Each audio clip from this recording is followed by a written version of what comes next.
Halo semuanya, kembali lagi di channel HMA Ukrida bersama saya Victor Lamberto Iskandar dari Fakultas Ekonomi dan Bisnis, jurusan akuntansi, angkatan 2023. Oke, sekarang kita akan membahas tentang direct and indirect cash flow.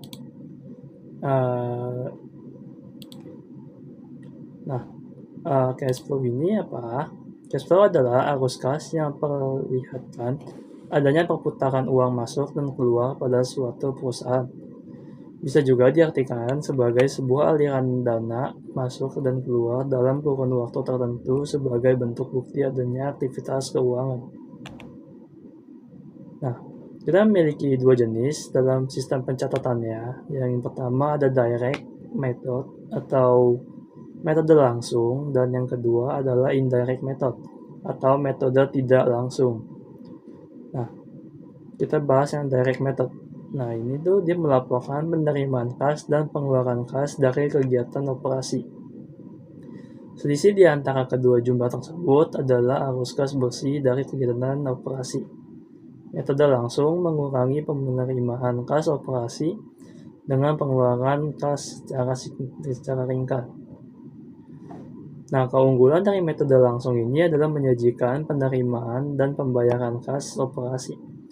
Metode ini lebih konsisten dengan tujuan laporan arus kas untuk menyediakan informasi tentang penerimaan kas dan pembayaran kas dibandingkan dengan metode tidak langsung yang tidak melaporkan penerimaan kas dan pembayaran kas operasi. Lalu masuk ke yang indirect method atau metode tidak langsung adalah menyesuaikan laba bersih dari pos-pos yang mempengaruhi pelaporan laba bersih, tetapi tidak mempengaruhi kas. Untuk menghitung arus kas bersih dari kegiatan operasi, pembebanan non-kas dalam laporan laba rugi akan ditambahkan kembali ke laba bersih, sementara kredit dari non-kas akan dikurangkan. Nah, keunggulan dari metode tidak langsung ini adalah dia berfokus pada perbedaan antara laba bersih dan arus kas bersih dari kegiatan operasi. Artinya, metode tidak langsung memberikan hubungan yang bermanfaat antara laporan arus kas dan laporan laba rugi serta neraca. Lalu lanjut ke perbedaan metode langsung dan tidak langsung.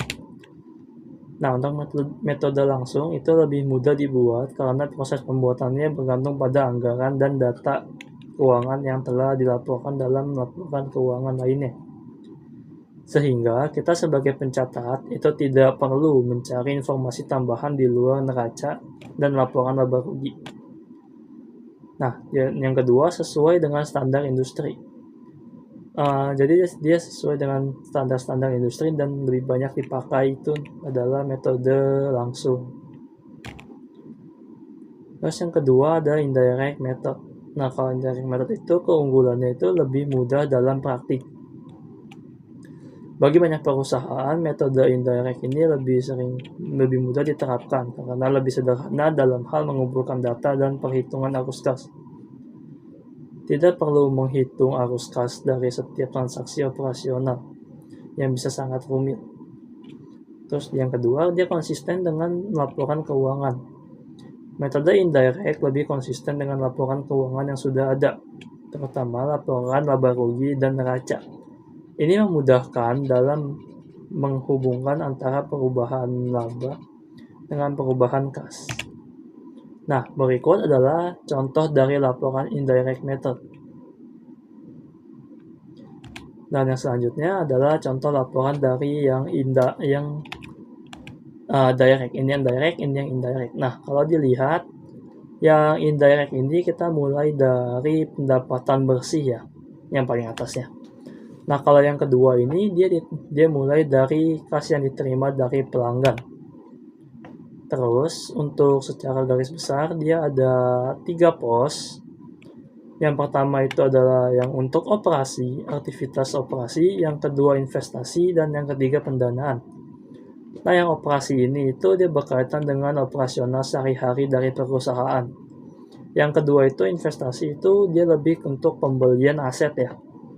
Dan yang ketiga itu biasanya digunakan untuk saham-saham atau yang pendanaan.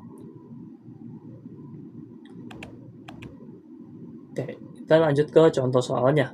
Seperti ini contoh soalnya. Jika diketahui soal seperti ini, maka kita harus menghitung dulu perubahan naik atau turunnya dari neraca tersebut. Nah, kita sudah ketemu dengan perubahan naik dan turunnya. Lalu kita lihat di sini untuk biaya-biayanya. Lalu di sini ada informasi tambahan, perusahaan membayarkan dividen, perusahaan memperoleh 150.000 dari utang obligasi, terus tanah, gedung, dan peralatan diperoleh secara tunai. Nah, kita langsung masuk aja untuk kita pencatatan yang indirect method dulu. Nah, indirect method itu kan kita mulai dengan laba bersih. Maka kita taruh laba bersih 134.000, lalu penyesuaiannya itu adalah beban depresiasi, biaya piutang, kenaikan sewa, dan kenaikan utang dagang. Nah, yang beban depresiasi itu kenapa di sini menambah? Karena pada laporan laba bersih itu kan kita ada melakukan pengurangan dengan beban, dan salah satunya adalah beban depresiasi. Nah, beban depresiasi ini dia tidak mengurangi uang tunai kita sebenarnya. Dia hanya mengurangi dari nilai aset tersebut. Beban untuk mengurangi nilai aset. Yang makanya di laporan ini dia harus ditambah. Tuh. Lalu kita ketemu di sini masih ada plus 60.000, lalu kita jumlah dengan yang atas 194.000. Lalu kita lanjut ke yang investasi. Nah, ini adalah pembelian-pembelian yang dilakukan pada masa tersebut. Lalu ketemu kita ada minus 338.000. Nah, lalu untuk pendanaan itu ada kenaikan utang obligasi dan pembayaran dividen. Lalu kita jumlah dan menghasilkan 132.000 masih plus. Nah, kalau kita kurang dengan yang tadi 194.000, kita kurang dengan 338, kita tambah dengan 132, maka menghasilkan adalah masih minus 12.000. Nah, itu untuk saldo awal kita tambah terus, lalu kita kurangkan dengan yang tadi aliran kasnya, ketemu 37.000. Lalu untuk yang direct method sebenarnya mirip-mirip,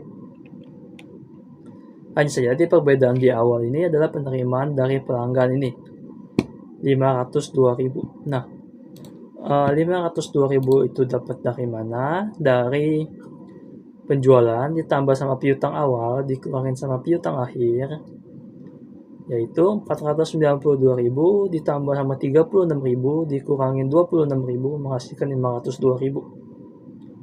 Nah, lalu kita lihat pembayaran untuk beban dapat dari mana? Itu biaya operasional ditambah sama utang awal dikurangin sama utang akhir ditambah sama prepaid awal dikurangin sama prepaid akhir.